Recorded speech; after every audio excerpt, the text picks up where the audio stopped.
एक मैं नया जो गाना गाने जा रही हूँ और धमाकेदार आप लोग सुनिएगा। अगर आप लोग को अच्छा लगे तो लाइक सब्सक्राइब शेयर जरूर करिएगा और कमेंट में भी जरूर लिखिए मेरा जो गाना कैसा लगा। और आप हमारे चैनल पर नए हैं तो सब्सक्राइब जरूर कीजिए और फुल बात जरूर देखिएगा। ना बेईल तरवाना बाबूर तरवाना बेईल तरवा ना बाबूर तरवा सुभवासी खेली जोगवा गुलाब तरवा सुभवासी खेली जोगवा गुलाब तरवा ना बेईल तरवा ना बाबूर तरवा ना बेईल तरवा ना बाबूर तरवा सुभवासी खेली जोगवा गुलाब तरवा सुभवासी खेली जोगवा गुलाब तरवा ना सजीली बेरिया ना सुबेरे बेरिया ना सजीली बेरिया ना सुबेरे बेरिया सुबह जोगवा जैसे खेली राती बेरिया सुबह जोगवा जैसी खेली राती बेरिया नाया माँ की गोदिया ना सासू की गोदिया नाया माँ की गोदिया ना सासू की गोदिया सुबह करेली जोगवा दुल्हा की सेजिया सुबह करेली जोगवा दुल्हा की सेजिया सुबह करेली जोगवा दुल्हा की सेजिया ना सुतेले दुल्हा ना जागेले दुल्हा ना सुतेले दुल्हा ना जागेले दुल्हा दुल्हा घोरी पीरी खोजेले अपन दुल्ही दुल्हा घोरी पीरी खोजेले अपन दुल्ही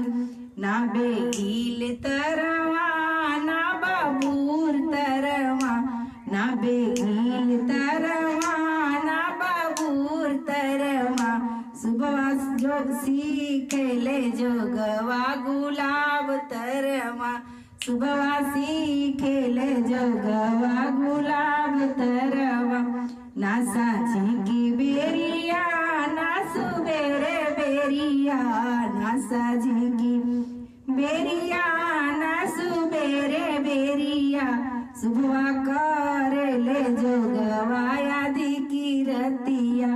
सुबह करेले जोगवा यादी की रतिया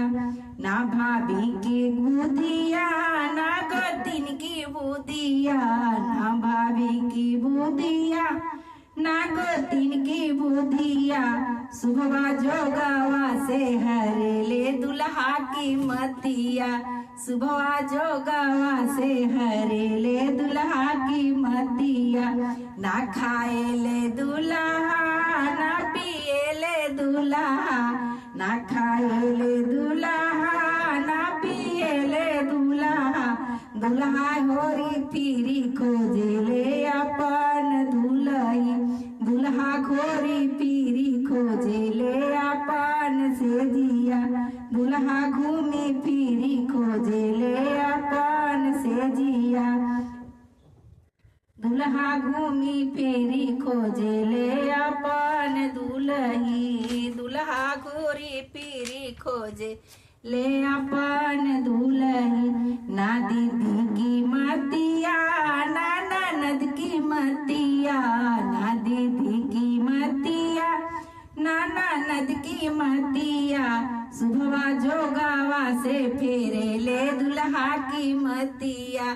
सुबह जोगवा से फेरे ले दुल्हा की मतिया ना हंसे ले दुल्हा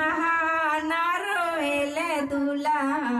ना हंसे ले दुल्हा ना रोए ले दुल्हा